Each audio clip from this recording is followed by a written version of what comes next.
சமண சமயம் மக்களிடையே தனது பிடிப்பை இழந்ததற்கு என்ன காரணங்கள் என்று பார்ப்போம்.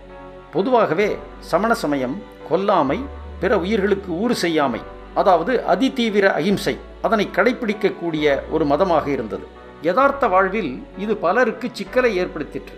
பொதுவாக இறைச்சி உணவு உண்பவர்கள் சமூகத்தில் அதிகமாக இருந்திருக்கிறார்கள். சங்ககால தமிழகத்தில் பல சமூக பிரிவினர் போர்த்தொழிலில் ஈடுபட்டிருந்தனர். போர்த்தொழிலில் ஈடுபட்டிருப்பவர்களுக்கு இறைச்சி உணவு என்பது தவிர்க்க முடியாத ஒன்றாகும்.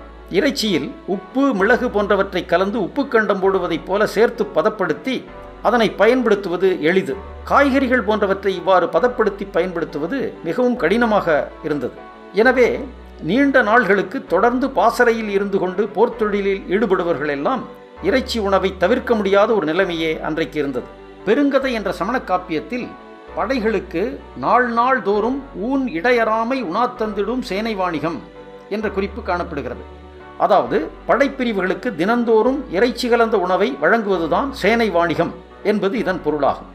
இன்றைக்கு கூட மிலிட்டரி ஓட்டர் என்றால் இறைச்சி கலந்த உணவை உண்ணுகிற இடம் என்றுதான் பொருள்.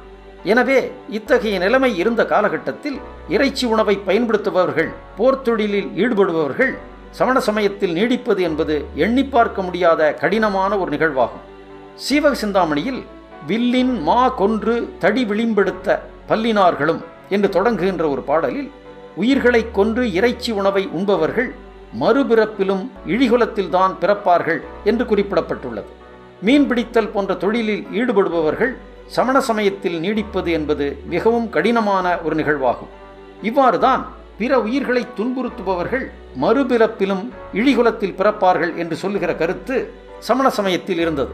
எடுத்துக்காட்டாக நாலடியாரில் பறவைகளை கூட்டில் அடைத்து துன்புறுத்துபவர்கள் மறுபிறப்பில் இரும்பு ஆர்க்கும் காலராய் ஏதிலர்க்கு ஆளாய் கரும்பார் கழனியுள் சேர்வர் என்ற குறிப்பு காணப்படுகிறது.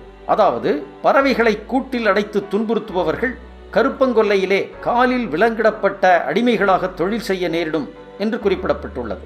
அதே நேரத்தில் சமண சமயத்திலிருந்து மாறி சைவராக ஆனவர் என்று கருதப்படுகிற அப்பர் பெருமானோ சங்கநிதி பதுமநிதி இரண்டும் தந்து தரணியொடு வானாளத் தருவரேனும் மங்குவார் அவர் செல்வம் மதிப்போமல்லோம் மா தேவர்க்கே காந்தர் அல்லராகில் அங்கமெலாம் குறைந்தெழுகு தொழுநோயராய் ஆ உரித்து தின்றுழலும் புலையரேனும் கங்கைவார் சடைக்கறந்தார் கண்பராகில் அவர்கண்டீர் யாம் வணங்கும் கடவுளாரே என்கிறார்.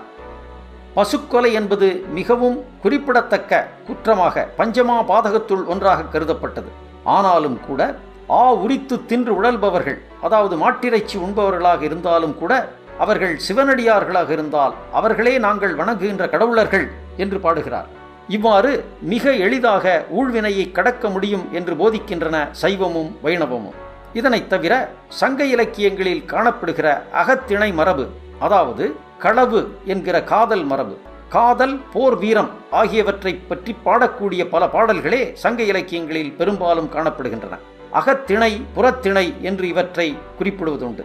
இவ்வாறு இவற்றை சிறப்பிக்கக்கூடிய ஒரு வாழ்வியலை பின்பற்றிய தமிழர்களின் அந்த உணர்வினை சைவம் வைணவம் என்ற இரண்டு சமயங்களும் மிக தெளிவாக பயன்படுத்தி கொண்டன.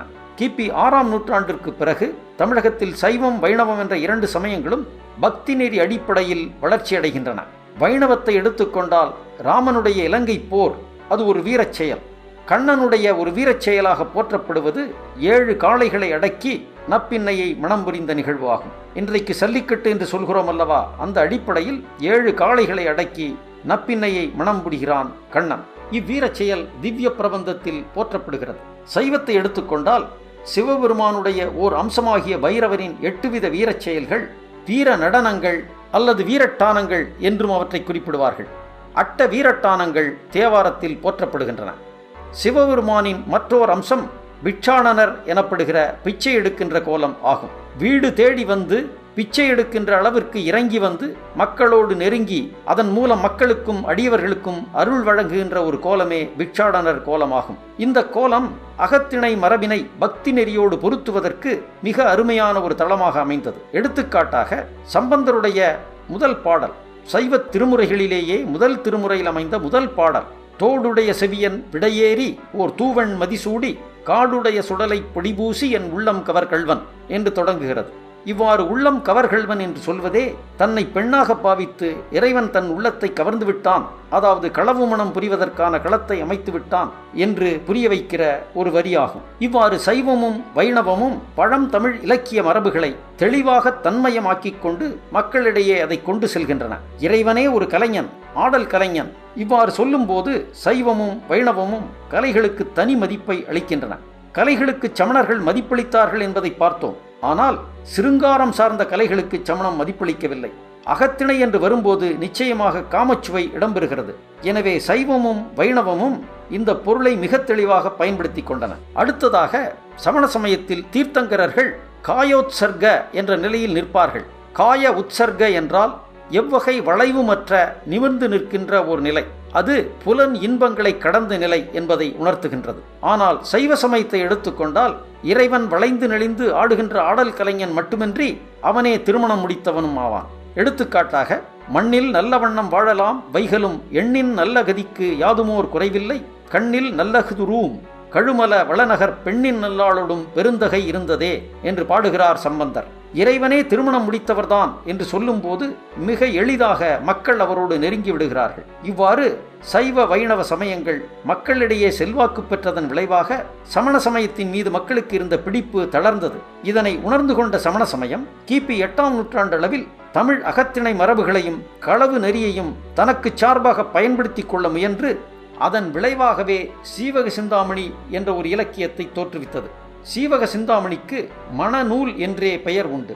ஆனால் இம்முயற்சி வெற்றி பெறவில்லை. காரணம் என்னவென்றால், சமண சமயம் பின்பற்றிய துறவு நிலை, புலன்களை ஒருக்கின்ற தண்டிக்கின்ற மரபு, அதனுடைய கடவுள்கள் தீர்த்தங்கரர்கள் உட்பட அனைவரும் துறவு நெறியை பின்பற்றியது. இது எல்லாம் மக்களிடையே மீண்டும் அகத்திணை மரபை பயன்படுத்துகின்ற அந்த முயற்சிக்கு வெற்றியை ஈட்டித் தரவில்லை.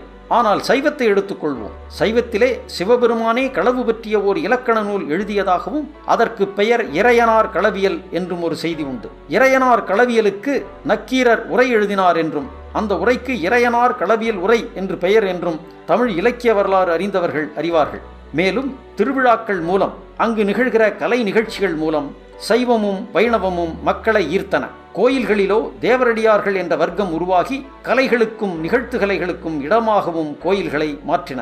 இத்தகைய பல இயக்கப்போக்குகளால் சமணம் மக்களிடையே பிடிப்பை இழந்து சைவமும் வைணவமும் செல்வாக்கு பெற்றன.